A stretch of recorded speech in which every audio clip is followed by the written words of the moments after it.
जिस तरह से बातचीत एक सीधा माध्यम है अपनी बात कहने का, वहीं एक अप्रत्यक्ष माध्यम यानी कि इनडायरेक्ट वे ऑफ कम्युनिकेशन भी है, जिसे हमारे चेहरे के भाव, हमारा बर्ताव, आवाज़ की ऊंच नीच, हमारा लहजा और बॉडी लैंग्वेज जाहिर करते हैं। ये वो माध्यम है जिसकी बारीकियों को समझना हमारे लिए बहुत ज़रूरी है। हमारे हाव भाव हमारी शख्सियत का आईना होते हैं और उसी आधार पर हमें समाज में एक मुकाम मिलता है। कभी कभी ऐसा भी होता है कि इस अप्रत्यक्ष माध्यम यानी कि इनडायरेक्ट वे ऑफ कम्युनिकेशन को गलत समझा और आंका जाता है। कही गई सीधी बात और इशारे का लोग गलत मतलब निकाल लेते हैं और यही बात कई बार बहुत हानिकारक भी साबित होती है।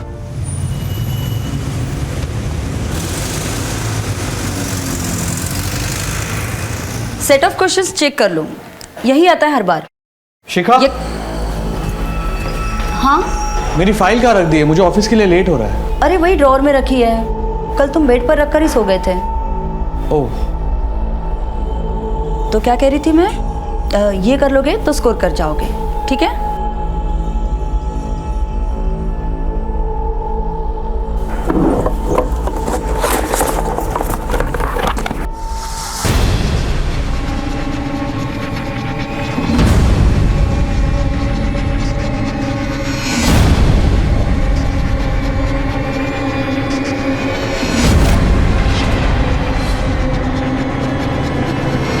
मिली फाइल?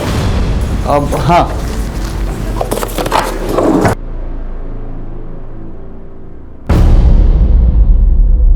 निधि बेटा तुम रेडी हो गए?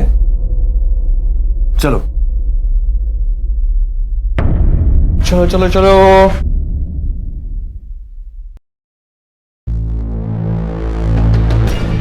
अरे विशाल जी नमस्ते। नमस्ते, चलो बेटा।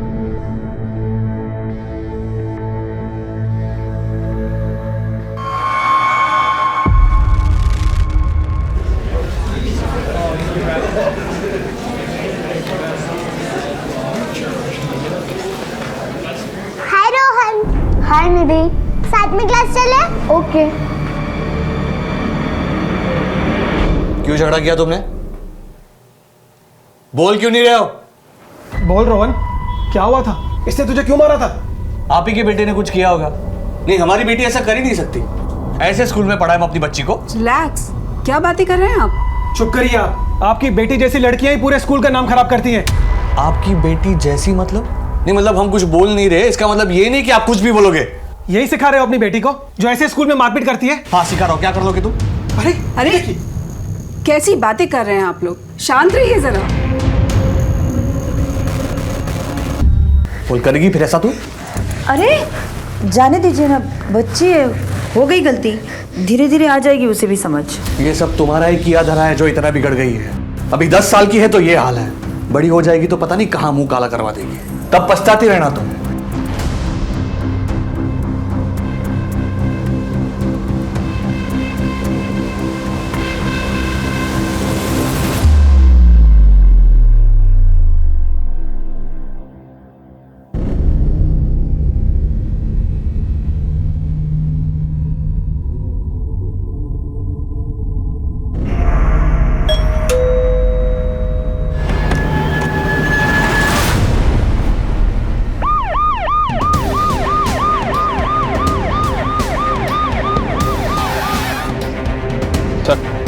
सर घर के ड्रेनेज से खून बहता देख पड़ोसी रमेश को शक हुआ। वो घर के अंदर आया तो दरवाजा खुला हुआ था। सर घर में कहीं भी फोर्स्ड एंट्री के निशान नहीं मिले और ना ही आसपास किसी ने किसी को आते जाते हुए देखा है। विक्टिम शिखा का मर्डर यही हॉल में किया गया। शिखा की 10 साल की बेटी निधि, प्रोबेबली उसने अपनी माँ का मर्डर होते हुए देख लिया था, इसलिए वो बाथरूम में जाकर छुप गई होगी।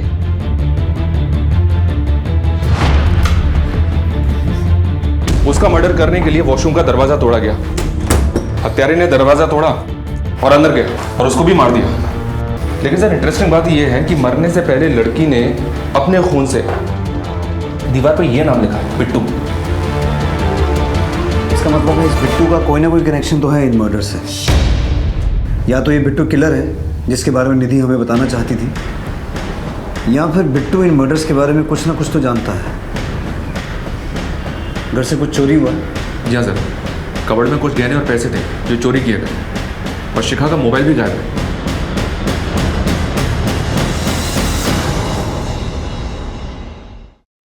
सर बिट्टू के बारे में विशाल ही बता सकता है और उसका हाल आप देख ही रहे। ऐसा कौन हो सकता है जिसे शिखा पहचानती हो, जो घर में आता जाता हो, जिसे आप भी जानते हो? सर शिखा यहीं अगले कमरे में बच्चों को ट्यूशन देती थी, वही बच्चे आते थे घर में, और बस इससे ज़्यादा कोई और नहीं आता था जिसके बारे में आपको कुछ बता सकूं। मनीष सर, इस एरिया में जितने भी बिट्टू नाम के लोग हैं सबको राउंड अप करो और ये पता लगाओ कि इनकी फैमिली में बिट्टू नाम का कोई आदमी है क्या। और जो बच्चे यहाँ पढ़ने आते हैं उनकी भी डिटेल चेक करो, कहीं उनमें से कोई बिट्टू तो नहीं। जी सर। मनीष, ये जो लड़की है निधि, इसके स्कूल में भी पता करो वहाँ कोई बिट्टू नाम का लड़का है क्या। शिखा का मोबाइल ट्रैकिंग पे डलवाओ और ज्वेलरी के लिए अलर्ट भेजो। जी सर।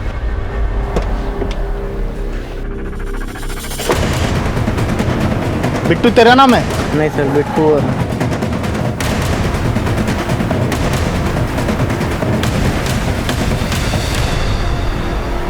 ये क्या है सर? बिट्टू समझ के किसी को भी उठा लोगे?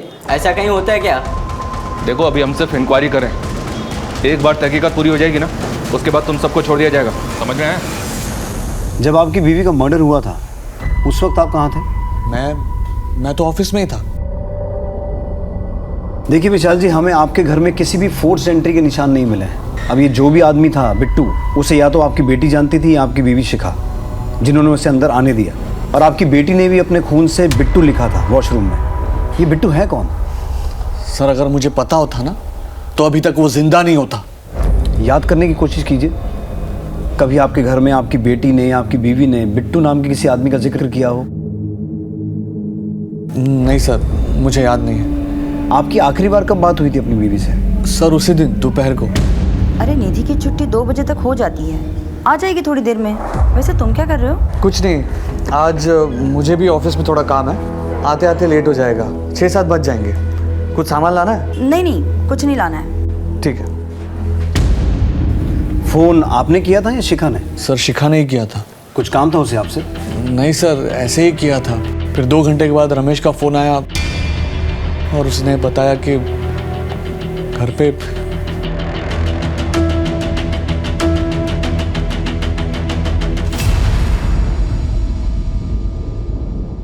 ठीक है संतोष, मैं कुछ देर में तुमसे बात करता हूँ। अरे गायत्री, अरे तुमने संतोष को फोन किया था कोई मकान वगैरह किराए पे लेने के लिए? हाँ किया था ना। क्यों? अरे क्यों क्या, अभिनव की होने वाली बहू अब इस मकान में नहीं आएगी, हम किसी किराए के दूसरे मकान में जाके रहेंगे। इसीलिए मैंने संतोष को कहा था कि हमारे लिए कोई बड़ा सा अच्छा सा मकान ढूंढे। अरे पागल हो गई हो क्या? अपना खुद का इतना अच्छा मकान छोड़कर हम लोग किराए के मकान में रहेंगे? देखिए, पंडित जी ने कहा है कि अभिनव की होने वाली बहू के लिए ये मकान का वास्तु अशुभ है। अरे कौन से पंडित ने कहा है? आप कुछ भी कहिए, पर इस घर में अब हमारी होने वाली बहू नहीं आएगी, मतलब नहीं आएगी, समझे?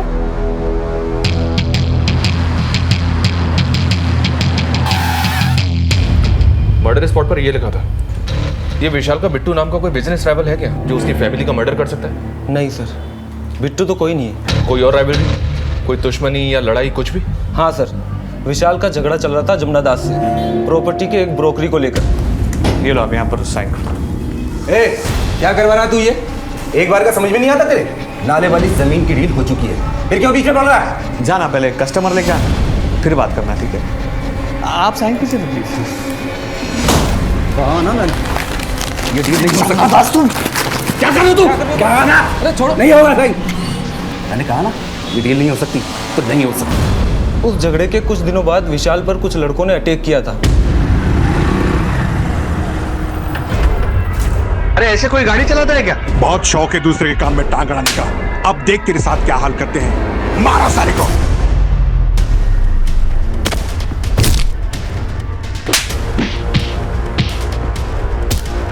ए, छोड़ो उसे, पुलिस को बुलाओ कोई। ए,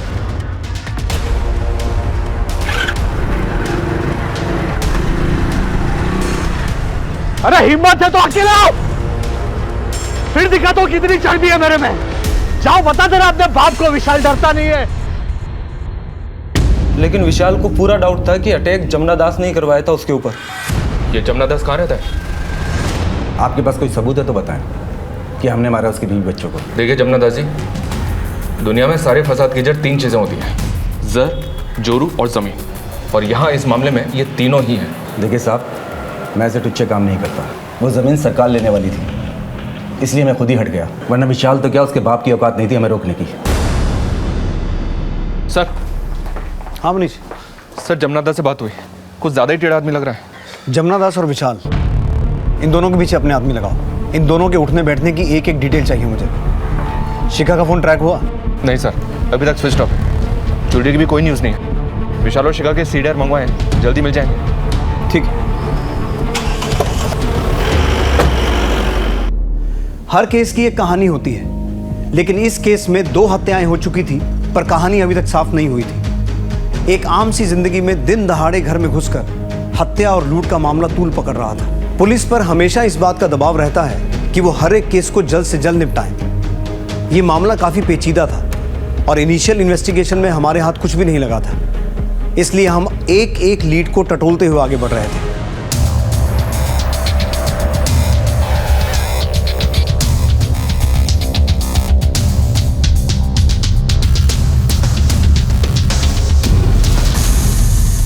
बेटा, ये बिट्टू नाम का कोई दोस्त है क्या आप लोगों का? नहीं सर। पर निधि के साथ तो आप लोगों की अच्छी दोस्ती थी। हाँ सर, पर कुछ दिन पहले निधि हम लोगों से बात करना बंद कर दी, सिर्फ रोहन से ही बात करती थी। कौन रोहन? निधि का बेस्ट फ्रेंड। मगर कुछ दिन पहले उन दोनों की जम के लड़ाई हुई थी। प्रिंसिपल टीचर ने उनके पेरेंट्स को बुलाया था स्कूल में और कंप्लेंट भी की। ठीक है बेटा, तुम जाओ। रोहन बेटा, उस दिन जो भी हुआ था हमें सब बताओ। हम प्रॉमिस करते हैं किसी को कुछ नहीं बताएंगे। निधि तुम्हारी बेस्ट फ्रेंड थी ना, उसके साथ ना कुछ लोगों ने बहुत बुरा किया है। अब उन लोगों को पकड़ने में तुम्हें हमारी मदद करनी होगी। करोगे ना?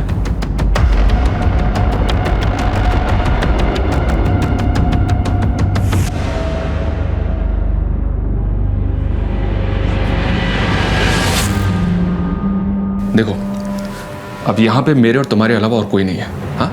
इसलिए तुम्हें डरने की कोई जरूरत नहीं है। बताओ, उस दिन क्या हुआ था? सर, वो मेरी दोस्त नहीं थी। तो फिर? सर, वो मेरी गर्लफ्रेंड थी। अगर ऐसा था तो झगड़ा क्यों हुआ था?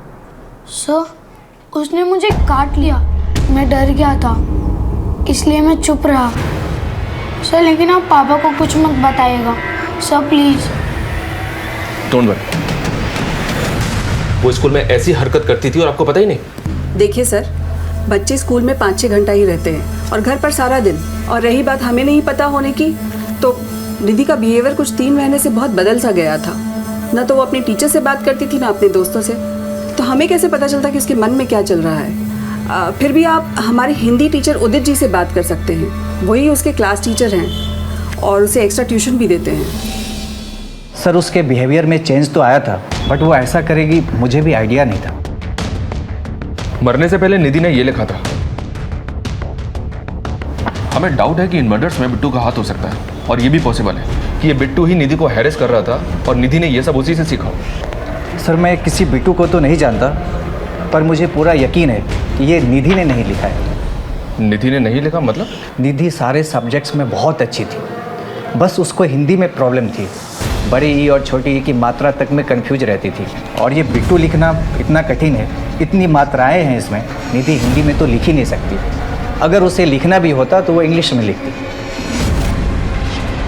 Are you sure? बिल्कुल सर, आप चाहे तो उसकी हिंदी की नोटबुक देखिए, आपको खुद अंदाज़ा लग जाएगा कि उसकी हिंदी कैसी थी।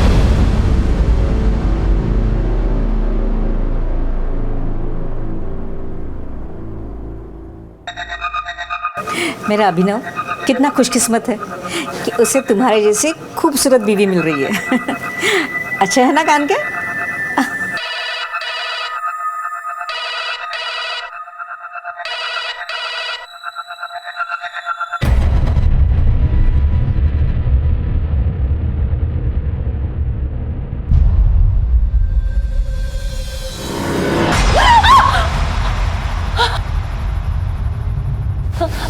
आप इस वक्त यहाँ क्या कर रहे हैं? क्या हुआ बहू? अरे कुछ नहीं माँ, मैं पीछे से आ गया था तो घबरा गई, इसलिए चीख पड़ी। और क्या?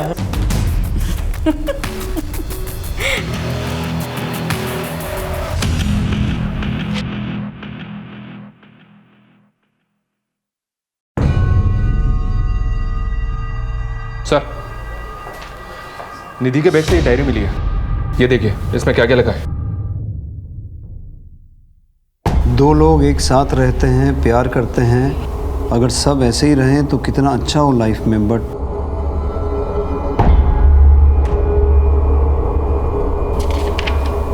जिससे प्यार करना है उससे लड़ाई, और जिससे बात भी नहीं करनी उससे प्यार। Sometimes I feel there should be someone with whom I can share my pain. कुछ भी तो अच्छा नहीं है एक रोहन को छोड़ के। He understands me well, at least I have someone to talk now. आज रोहन ने भी मुझसे झगड़ा किया, अब मैं उससे कभी बात नहीं करूँगी, वो भी सबके जैसा ही है। आपकी बेटी इतने मेंटल प्रेशर में थी और उससे कोई बात करने वाला भी नहीं था। आप बता सकते हैं कि आप मियाँ बीवी के बीच झगड़ा किस बात पे होता था? सर मैं सच कह रहा हूँ, हमारे बीच में कोई लड़ाई झगड़ा नहीं होता था। निधि ने कुछ और ही बात लिखी है। अगर पता होता सर तो हम उससे बात करते।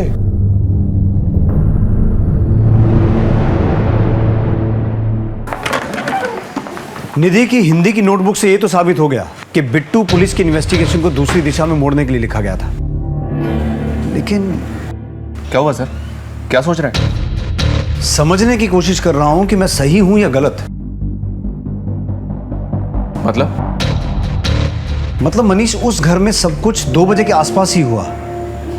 निधि स्कूल से घर आई, मर्डरर घर आया, मर्डर और लूट करके वहां से चला गया। शिखा ने विशाल को फोन भी लगभग 2 बजे के आसपास ही किया, वो भी बिना किसी कारण के।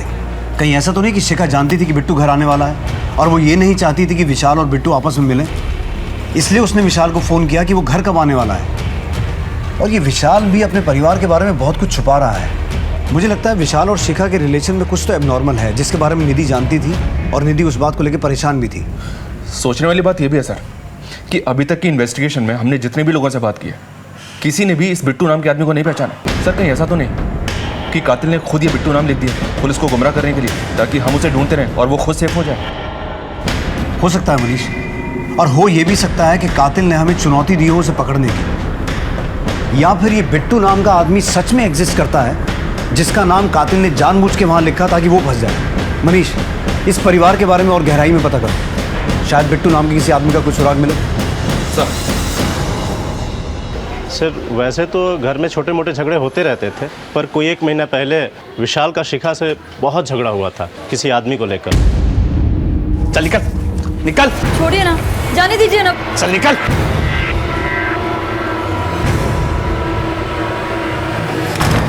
सर कौन था, क्यों झगड़ा हुआ था, ये तो मुझे नहीं मालूम। वो आदमी इस मोहल्ले में न पहले दिखा था और ना ही बाद में दिखा।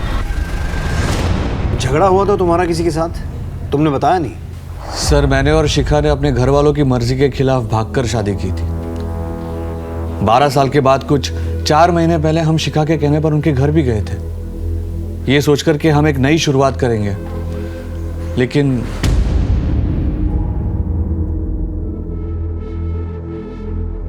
पुरानी सारी बातें भूल जाइए ना पापा। अब तो आपके नातिन भी आपसे मिलने की जिद करती है। पूछो नाना की। जब बेटी ही मर गई तो नवासी कैसी? तुम लोगों ने यहाँ आने की हिम्मत कैसे की? चले जाओ यहाँ से और दोबारा यहाँ कदम रखने की कोशिश भी मत करना। पापा प्लीज, निधि नाम रखा है इसका, कम से कम इसके लिए। शिखा, ये सब क्या ड्रामा है? निकलो यहाँ से, विशाल लेकर जाओ उसे, अगर नहीं गए तो देख लेना। देख लेना मतलब? नहीं माना कि हम दूसरी जाति के हैं, लेकिन हमारे संस्कार तुमसे बहुत ज्यादा बेहतर है। अरे आनंद, तुझे तो एहसान मानना चाहिए कि मैंने ऐसे घटिया संस्कार वाले परिवार के साथ रिश्ता जोड़ा है। निकल निकल यहाँ से, और दोबारा मत आना यहाँ पर। निकलो यहाँ से। शिखा!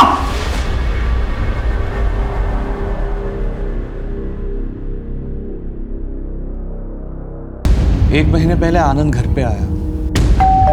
शिखा जरा देखो कौन है।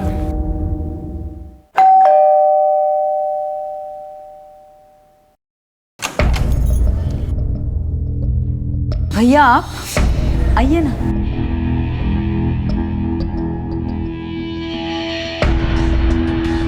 यहाँ क्या कर रहे हो तुम? अपनी बहन से मिलने आया हूँ। लेकिन ये मेरा घर है, तुम्हारे बाप का घर नहीं है। ये क्या कह रहे हो तुम? भैया सारी पुरानी बातें भुलाकर आए हैं। शिखा, तुम्हारे लिए वो बातें होगी, लेकिन मेरे लिए वो मेरे माता पिता का, मेरी जाति का अपमान था, और वो मैं कभी नहीं भूल सकता।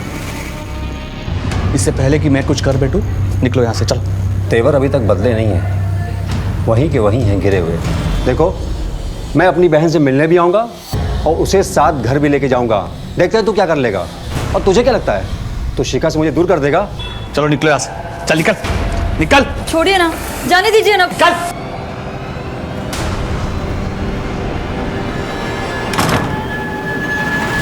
शिखा के कहने पर ऑलरेडी बेइज्जती सहन की थी, अब और नहीं सहना था। इसीलिए उसे देखकर गुस्सा आ गया और फिर झगड़ा हो गया। लेकिन इतना कुछ हो गया, फिर भी ये बात तुमने हमें बताई नहीं। बाथरूम में बिट्टू पड़ने के बाद उनकी तरफ कभी ध्यान ही नहीं गया। गुस्से में हो गई थी मारपीट। हम तो बाबूजी को मिलवाना चाहते थे, लेकिन शिखा से मिलने के बाद बाबूजी को गुस्सा आ गया। वो जैसी भी थी मेरी बहन थी सर। ये झूठ बोल रहा है सर। इसके पिता मनोहर शर्मा की सारी प्रॉपर्टी इसके नाम पर है। ये देख, सबूत है हमारे पास। शिखा अगर घर वापस लौटती तो आधी प्रॉपर्टी इसके नाम हो जाती ना। सर, हम भाई बहन के बीच प्रॉपर्टी का मसला कभी नहीं था। सर, ये दूसरी जात वाले विशाल की चाल है। सर, 12 साल का बदला ले रहा है मुझसे। सर, मैंने ऐसा कुछ नहीं किया है। 12 नवंबर को जिस वक्त शिखा का मर्डर हुआ था, तू कहाँ था? सर, घर पे।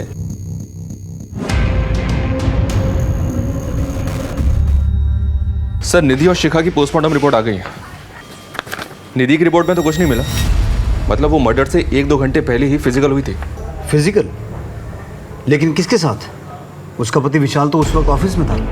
सर, शायद आपका अंदाजा बिल्कुल सही था। शिखा का जिसके साथ अफेयर होगा वो शिखा से मिलने आया होगा, सेक्स किया, उसके बाद मर्डर किया और फिर पुलिस को धोखा देने के लिए वॉशरूम की दीवार पर उसने ये नाम लिख दिया, बिट्टू। या फिर सर ये भी हो सकता है कि ये कोई रेप केस हो। शिखा की लाइफ को और अच्छे से टटोलना होगा।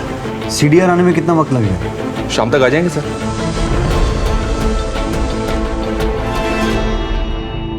शांति, देखो कितनी अच्छी ड्रेस है ना। हाँ माँ जी। और ये देख, मैंने अपने होने वाली बहू के लिए क्या लिया है। ये झुमकी कितनी सुंदर है माँ जी। है ना? पहली बार जब अपने घर पे आएंगी ना वो, तब मैं उसे पहनाऊंगी। कितना प्यारा है ना? जी बाबूजी। जरा पानी लेके आना पीने के लिए। बहुत प्यारे हैं। गायत्री, दिमाग खराब हो गया तुम्हारा? अरे शादी का घर है, घर में पैसे हैं, गहने हैं, और तुम ये दुकान से जाकर बैठी हो नौकरों के सामने। आप है ना, रेखा का टेंशन लेते, आपसे तो बात करना ही बेकार है।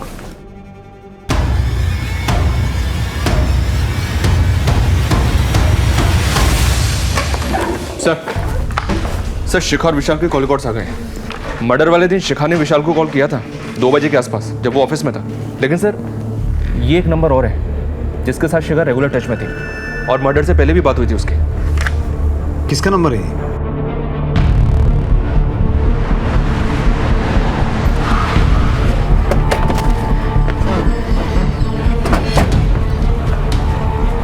अश्विन,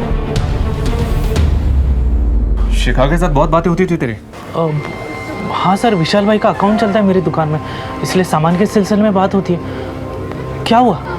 ठीक है, थाने चल, हमें भी तुझसे कुछ बात करनी है। सर क्यों? सर क्या हुआ? बोल बोल बोल। बहुत डीट बंदा है सर, इतना तोड़ो लेकिन अपना मुंह खोलने के लिए तैयार नहीं है। अरे तो इतनी मेहनत करने की जरूरत क्या है? ये लो, ब्लड सैंपल लो और डीएनए मैचिंग के लिए भेज दो। अगर ये उस दिन फिजिकल नहीं हुआ था तो पता चल जाएगा, और अगर ये झूठ बोल रहा है तो फिर अपनी हालत का जिम्मेदार खुद होगा।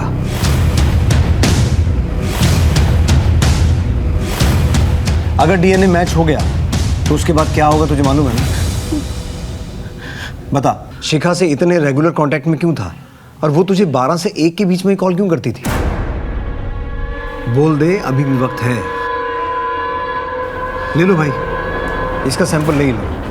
अब इससे इसकी रिपोर्ट आने के बाद ही बात करेंगे। ठीक है सर। रुकिए सर, रुकिए, मैं बताता हूँ, मैं सब कुछ बताता हूँ।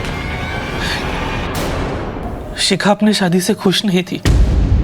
मेरे दुकान से सामान लाते ले जाते 4 महीने पहले हम दोनों एक दूसरे के करीब आ गए, मगर सर हम लोगों का रिश्ता सिर्फ फिजिकल था।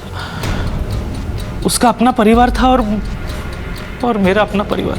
हम लोगों को अपनी सीमाएं पता थी सर, इसलिए हम तभी मिलते थे जब उसके घर में कोई नहीं होता था। लेकिन 2 महीने पहले एक दिन। बेटा निधि, जो कुछ भी तुमने देखा वो पापा को मत बताना, प्लीज। मानोगी ना मेरी बात? तो अपना राज खुलने के डर से तूने शिखा और निधि दोनों को मार दिया? नहीं नहीं सर, नहीं। मैं क्यों ऐसा करूंगा? इस बारे में किसी को कुछ भी पता नहीं था। ना विशाल ने मेरे साथ इस बारे में कुछ बात की और ना ही उसके स्वभाव में कोई परिवर्तन आया था। अरे विशाल जी नमस्ते। नमस्ते। चलो बेटा। मुझे लगा कि शिखा ने निधि को कन्विंस कर लिया था इस सब के बारे में, और फिर मैंने भी धीरे धीरे शिखा के साथ सेफ्टी के लिए अपना कांटेक्ट खत्म कर दिया था सर। कांटेक्ट खत्म कर लिया था? तो रेगुलर कांटेक्ट में क्यों था? सर 1 महीना बीतने के बाद मेरा दिल बहकने लगा था। मैं शिखा के पास वापस जाना चाहता था, लेकिन शिखा बदल गई थी सर। वो ये रिश्ता खत्म करना चाहती थी, वो मुझसे नहीं मिलना चाहती थी सर। अगर उसने मना कर दिया था तो फिर तू उसके साथ फिजिकल कैसे हुआ? सर मैंने उस दिन उसे फोन किया था और इसी बात के लिए हम दोनों का झगड़ा भी हुआ था सर।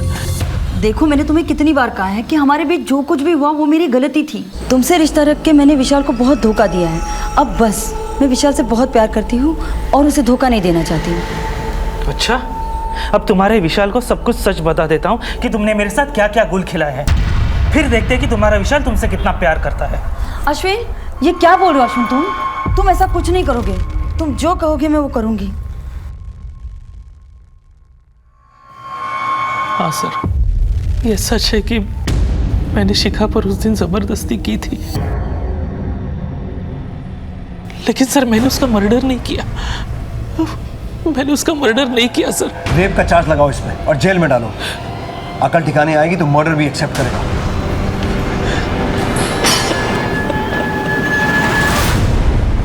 सर अश्विन की दुकान के सीसीटीवी फुटेज में शिखा के मर्डर के वक्त तकरीबन 2:30 बजे अश्विन अपनी दुकान में ही मौजूद था। लेकिन सर इस विशाल के बारे में एक इंटरेस्टिंग बात पता चली है। क्या?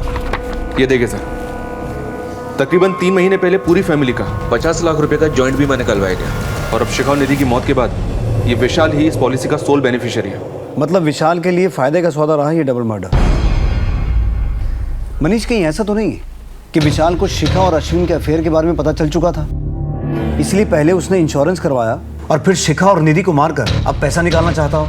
मनीष, एक काम करो, विशाल के माँ बाप के घर जाओ और पता करो कि आखिर माजरा क्या है। शिखा के घर वाले तो नाराज थे इसलिए वो सामने नहीं आए, लेकिन इसके घर से अभी तक कोई क्यों नहीं आया? जी सर।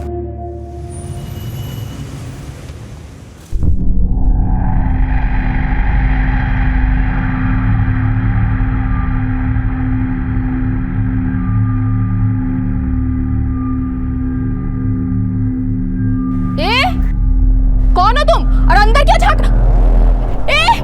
देखो चोर, पकड़ो। क्या हुआ शांति? माँ जी, वो लड़का हर रोज इधर ही देखता रहता है और आज तो शायद घर में घुसने की कोशिश कर रहा था।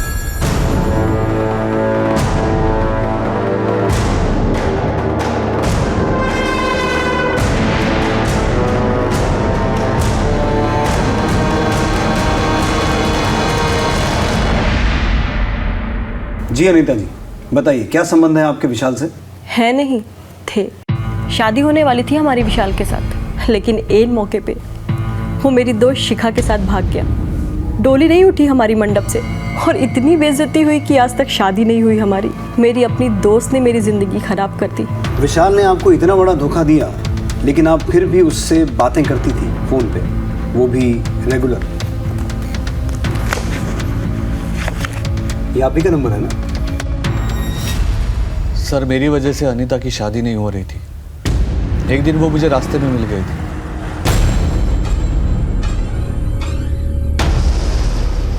मुझे माफ करना अनीता, तुम्हारी बर्बादी का जिम्मेदार मैं हूं। मैंने बहुत गलत किया है तुम्हारे साथ। अगर तुम्हें किसी भी चीज की मदद चाहिए तो मुझे बता देना, लेकिन प्लीज मुझे माफ कर दो। हमदर्दी थी सर अनीता से, और कुछ नहीं। जिससे प्यार करना चाहिए उससे नफरत करते हैं, और जिससे बात भी नहीं करनी चाहिए उससे प्यार। कुछ याद आया? ये तो निधि के डायरी में लिखा था।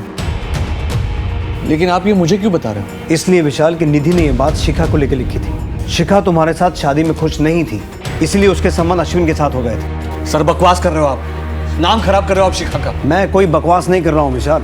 अश्विन ने ये बात खुद कबूली है और उसने हमें ये भी बताया है कि निधि ने उसको एक बार शिखा के साथ देख लिया था। इसकी वजह से ही निधि अपने दोस्त रोहन के साथ वो हरकतें कर रही थी। क्या? और ये भी कि निधि की लाइफ में स्ट्रेस तुम्हारे और शिखा के रिलेशन की वजह से है। और एक बात, जिस दिन शिखा की मौत हुई थी उस दिन भी शिखा ने अश्विन के साथ रिलेशन बनाए थे। इतना चौंकने वाली बात नहीं है विशाल। एक अच्छी खबर तुम्हारे लिए भी है। यह है वो इंश्योरेंस पॉलिसी जिसके हिसाब से शिखा और निधि की मौत के बाद तुम्हें 50 लाख रुपए मिलने वाले हैं।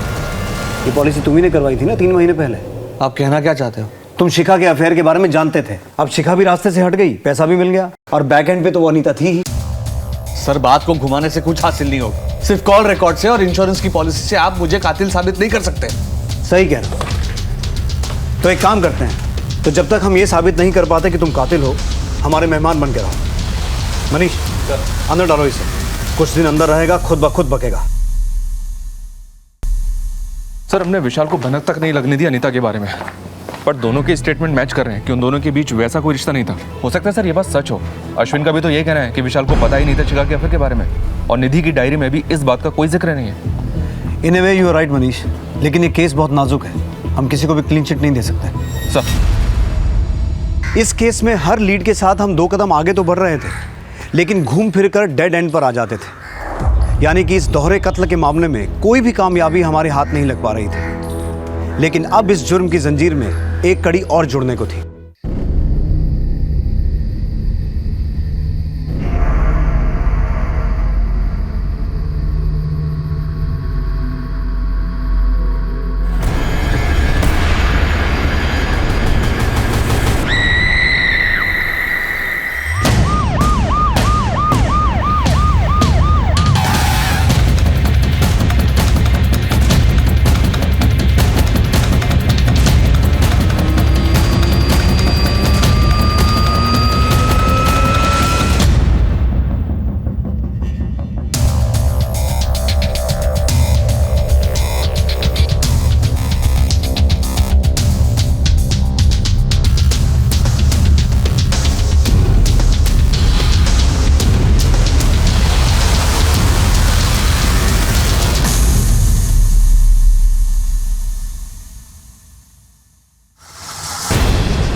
सर ये बेड के नीचे पड़ा मिला है, फिलहाल बंद है सर गायत्री जी के बेड के नीचे से मोबाइल मिला है, फिलहाल बंद है। सर लगता है गायत्री जी को स्ट्रैंगुलेट करके मारा गया है। ये भी पता चला है कि घर में कुछ ही दिनों में शादी होने वाली थी। घर से नकदी गहने सब गायब है। घर में कहीं भी फोर्स एंट्री का निशान नहीं है, लेकिन ये सारा मामला लूटपाट का ही लग रहा है। इसका मतलब है किसी को घर की पूरी जानकारी थी, या तो दरवाजा अंदर से खोला गया या फिर किसी मास्टर की का इस्तेमाल हुआ। जी सर, घर के अंदर लूटपाट भी हुई है। हत्यारे ने मर्डर किया और सारा माल लूट के निकल गए। ठीक है मनीष, बॉडी को पोस्टमार्टम के लिए भेजवाओ और सभी पुलिस स्टेशन में हत्या और चोरी हुए गहनों की अपडेट भेजो, और ये पता करवाओ कि उस एरिया में कोई गैंग वैंग तो एक्टिव नहीं है। सर मम्मी पापा दिल्ली जा रहे थे मेरी शादी के कार्ड बांटने के लिए, पर अचानक से मम्मी की तबीयत खराब हो गई और उन्हें घर वापस लौट कर आना पड़ा। फिर मैं पापा के साथ दिल्ली गया। हम लोग वहीं थे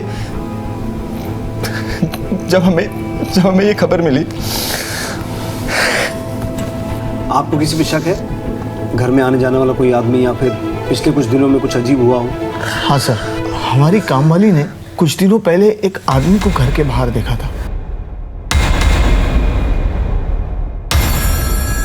ये फोन हमें आपके घर के बेड के नीचे से मिला है। नहीं सर, हम दोनों में से तो किसी का नहीं है, और गायत्री तो फोन रखती ही नहीं थी। मनीष, इसे साइबर टेक्नीशियन के पास भिजवाओ, ऑन करवाओ। हो सकता है मर्डर से छूट गया हो। और इनकी बाई ने जिस आदमी को घर के बाहर देखा था उसका स्केच बनवाओ। सर इस केस के सिरे टटोलते हुए हम दूसरे केस में उलझ गए। इंसानी फितरत की कई कहानियां सामने आ रही थी। कोई भी जुर्म बिना दस्तक के नहीं होता। यहां भी जुर्म ने दस्तक दी थी। अभिनव के घर की मेड शांति ने घर के आसपास किसी अनजान आदमी को देखा था, और वहां विशाल के घर में इतना कुछ हो रहा था, लेकिन उसने कोई भी दस्तक नहीं सुनी। हमें इस बात पर यकीन नहीं हो रहा था, लेकिन अब इस केस पर रोशनी पड़ने को थी। ये शिखा का मोबाइल फोन है जो अभिनव की मां के घर से मिला है। शॉकिंग बात यह है सर कि इसमें अभिनव और शिखा के इंटीमेट वीडियोस और फोटोज हैं, देखिए। और सर उससे भी बड़ी शॉकिंग बात यह है कि अभिनव का घर का नाम बिट्टू है। क्यों बिट्टू? जी सर, मैं सब कुछ बताता हूँ आपको। मैं एक दोस्त की शादी में गया था, वहाँ मेरी मुलाकात शिखा से हुई।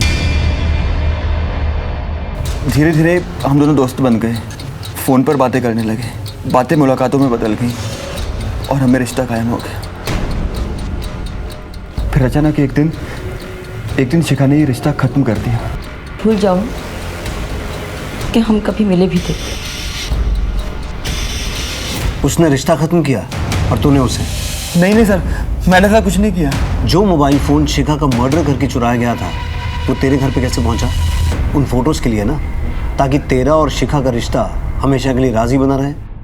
सर, अगर मैंने ये मर्डर्स किए होते तो वो मैं मोबाइल आप लोगों के हाथ नहीं लगने देता, और अपने घर पे क्यों रखता वो फ़ोन। और सबसे बड़ी बात सर, मैं शिखा के घर पर अपना नाम क्यों लिख कर आता? सर, इसमें कोई ना कोई साजिश है मुझे फंसाने की, मैं सच कह रहा हूँ। इस अभिनव के दुश्मनों को खंगालो, उससे जुड़े एक एक आदमी की पूरी हिस्ट्री खोद के निकालो, पता लगाओ कौन है जो उसे फंसाना चाहता है, और उस आदमी को ट्रैक करो जिसे शांति ने उस दिन घर के बाहर देखा था। इन सब में तो एक ही आदमी का फायदा दिख रहा है सर, हटाइए इसे, प्लीज प्लीज हटाइए इसे। सर, थक गया हूं मैं। हम सब साथ रहते हुए भी मैं कितना दूर था शिखा से, अपनी बच्ची से। उनकी जिंदगी में इतना कुछ चल रहा था और मुझे उस चीज का अंदाजा तक नहीं था। शिखा मुझसे दूर होती चली गई। वो मुझसे कहती थी कि तुम मुझे वक्त नहीं देते। हमारे रिश्ते की उथल पुथल मेरी बेटी निधि का बचपन खा गई सर, मैं शिखा और निधि दोनों का दोषी हूँ। आपको मुझे जो सजा देनी है दे दीजिए सर, मैं हार गया।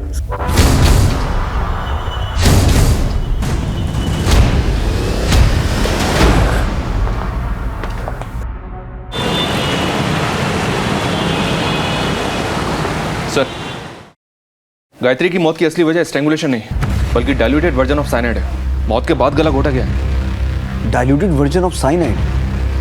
ये तो पेस्टिसाइड मैन्युफैक्चरिंग फैक्ट्रीज में इस्तेमाल होता है और इतनी आसानी से किसी आम आदमी के हाथ नहीं आता। मनीष, इस जिले की जितनी भी पेस्टिसाइड मैन्युफैक्चरिंग कंपनीज हैं सबसे संपर्क करो, पूरी इन्फॉर्मेशन निकालो। सर,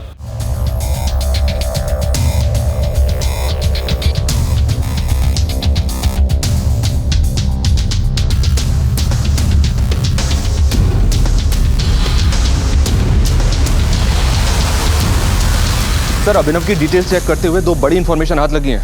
उठा के लाओ उन दोनों को। हैरान हो ना ये सोचकर कि हम तुम तक कैसे पहुंच गए? सर, मीरा मेरी दोस्त है और पिछले 3 सालों से साहिल से अफेयर था उसका, लेकिन पता नहीं अभिनव से शादी करने के लिए वो क्यों रेडी हो गई। ये साहिल कौन है? उसका एड्रेस है आपके पास? सर, एड्रेस तो नहीं मालूम, लेकिन हम लोग एक बार लॉन्ग ड्राइव पे घूमने गए थे तो उसकी फोटो है मेरे पास। जब रिलेशन था तब था, अब हम दोनों का ब्रेकअप हो गया है। ब्रेकअप हो गया था तो तुम दोनों की आपस में इतनी बातचीत क्यों हो रही थी? दिन में कम से कम 7-8 बार तो बात होती थी। और आप मिस्टर साहिल सेल्समैन है ना, क्या बेचते हैं? सर, ये मीरा का बॉयफ्रेंड साहिल शहर के आउटर की एक पेस्टिसाइड कंपनी में काम करता है। तो सर, साहिल के लिए डाइल्यूटेड साइनाइड की हेराफेरी करना कोई बहुत मुश्किल काम नहीं होगा। वैसे अभिनव की काम वाली ने क्या खूब पहचाना है साहिल को। सर, मैं और साहिल एक दूसरे से प्यार करते हैं और मेरे पिताजी मेरी शादी कहीं और करवा रहे थे। तो मैं उन्हें मना नहीं कर सकती और घर से भाग भी नहीं सकती। मेरी 2 छोटी छोटी बहनें, मैं उनकी ज़िंदगी नहीं बर्बाद कर सकती। तो इसमें शिखा और निधि कहाँ से आ गए? शिखा मेरी बचपन की दोस्त थी और अश्विन से उसका अफेयर था, ये बात शिखा ने ही मुझे बताई थी। इसीलिए मैंने उसे अपनी दोस्ती की दुहाई देकर अपने प्लान में शामिल कर लिया। शिखा, पापा ने मेरी शादी अभिनव से तय कर दी है। वो लड़का बिल्कुल अच्छा नहीं है। तू बता, मैं तेरे लिए क्या कर सकती हूँ? देख, अश्विन के साथ तो तू सोती ही है ना, अभिनव के साथ भी सो जा और उसके साथ वैसी वाली फोटोग्राफ निकाल ले ताकि मैं पापा को फोटो दिखा के शादी तुड़वा सकूं। शिखा ने अभिनव को फंसा लिया था और फोटोग्राफ भी ले ली थी। उसने मुझे फ़ोन किया कि मैं वो फ़ोटो लेने आ जाऊं। मैं और साहिल उसके घर गए, लेकिन उसके घर जाने के बाद उसका प्लान तो कुछ और ही था। तो समझने की कोशिश कर यार, इन फोटो से उसके परिवार की बदनामी होगी। देख, शादी तोड़ने का कोई दूसरा तरीका भी हो सकता है। ज्यादा लेक्चर देने की जरूरत नहीं है, खुद तो दर्जे के मुंह मारती है और मुझे सीख दे रही है। ये फोन तो मैं लेकर रहूंगी। फोन छोड़ छोड़ छोड़ मोबाइल छोड़ने के लिए छोड़ छोड़ छोड़ छोड़। निधि ने हमें शिखा को मारते हुए देख लिया था, इसलिए हमें निधि को भी मारना पड़ा। तभी मेरे दिमाग में एक प्लान आया अभिनव को फंसाने का। तो अभिनव के घर का नाम था, ये पुलिस के लिए भी ऑब्वियस नहीं था। बस ये एक गलती हो गई हमसे, इसीलिए शायद पुलिस अभिनव तक नहीं पहुंच पाई। गायत्री, उसे क्यों मारा? हमें लगा कि शिखा के कॉल रिकॉर्ड से पुलिस अभिनव तक पहुंच जाएगी और ये शादी टूट जाएगी, लेकिन ऐसा नहीं हुआ क्योंकि शिखा अभिनव से इंटरनेट कॉलिंग पर बात करती थी। हम शिखा के फ़ोन को अनलॉक नहीं कर पा रहे थे और शादी की डेट नज़दीक आती जा रही थी, इसीलिए हमने ये प्लान किया कि हम अभिनव को मार के शिखा का मोबाइल उसके घर पे छोड़ देंगे, ताकि किसी को भी फोटोग्राफ देखे तो उसे लगे कि अभिनव ने शिखा को मारा है और इस गिल्ट में उसने खुद की जान दे दी। और साहिल अभिनव के घर पर निगरानी रखने लगा। हमने उसी दिन अभिनव को मारने का प्लान बना लिया था, लेकिन कौन? अरे मीरा, तुम इस वक्त यहाँ पर? ये कौन है? हमने जो कुछ भी किया बस एक दूसरे के साथ रहने के लिए किया। एक साथ तो नहीं, पर अब तुम दोनों जिंदगी भर जेल की कालकोठरी में रहोगे। हमारे हाव भाव, हमारे बर्ताव और हमारी बातों का असर हमारे बच्चों पर होता है। यही कुछ हुआ था निधि के साथ। अपने माँ बाप से प्रभावित होकर वो अलग अलग हरकतें कर रही थी। ये एक बड़ी दस्तक थी जिसे न शिखा पहचान पाई और ना ही विशाल सुन पाया। अपने रिश्तों की कदर करें, डायरेक्ट इनडायरेक्ट कम्युनिकेशन पर खास ध्यान दें। बिखरते रिश्तों की दस्तक अगर वक्त रहते सुन ली जाए तो फिर तबाही की गूंज सुनने की नौबत ही नहीं आएगी। आपसे फिर मुलाकात होगी एक नए केस के साथ। तब तक देखते रहिए क्राइम पेट्रोल दस्तक। मकसद बताना नहीं, बचाना है।